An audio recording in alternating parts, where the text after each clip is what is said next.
God doesn't take sides because there are none.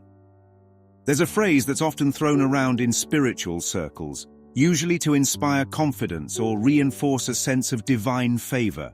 If God is for us, who can be against us? It has the ring of Scripture, and in fact it is, Romans 8:31 to be exact. The full verse reads, "What then shall we say in response to these things? If God is for us, who can be against us?" It sounds empowering, and it has certainly been used by preachers, politicians, athletes, and everyday people to claim strength, protection, or victory. But when we slow down and look more closely, we realize this verse has been misinterpreted, misunderstood, and misused. Because God doesn't take sides, because there are no sides. If there is no opposite to God, then what is there to oppose? If God is all, then who is left to be against you? The ego loves a battle.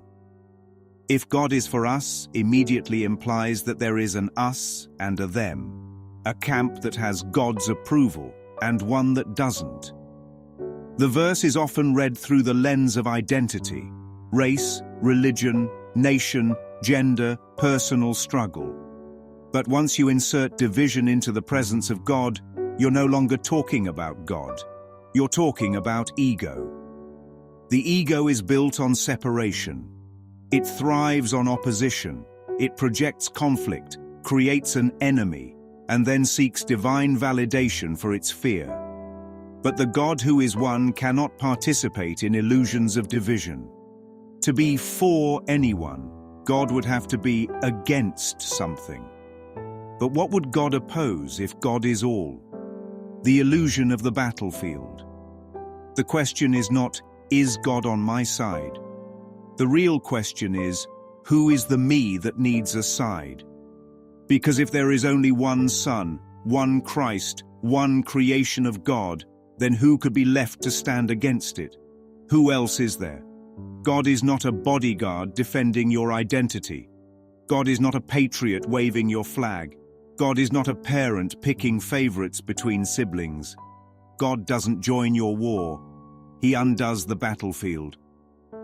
So when the mind thinks it's under attack and cries out for God to defend it, what it's really asking is, please protect my illusion. Please keep my story real.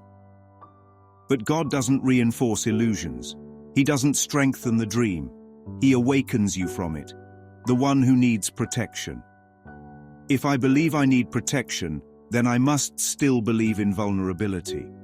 And if I believe in vulnerability, I must still believe I am something that can be harmed.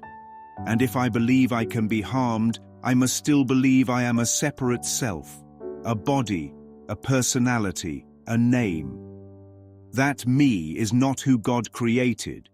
That me is who I made up.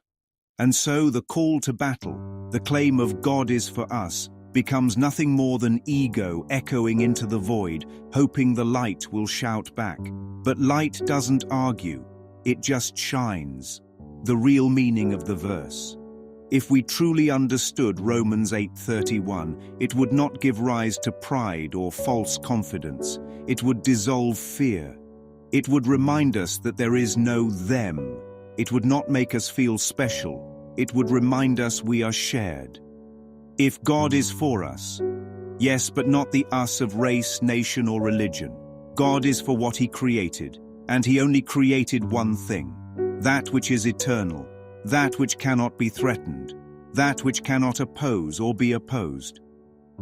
And so we come to the quiet clarity. God doesn't take sides because there are none.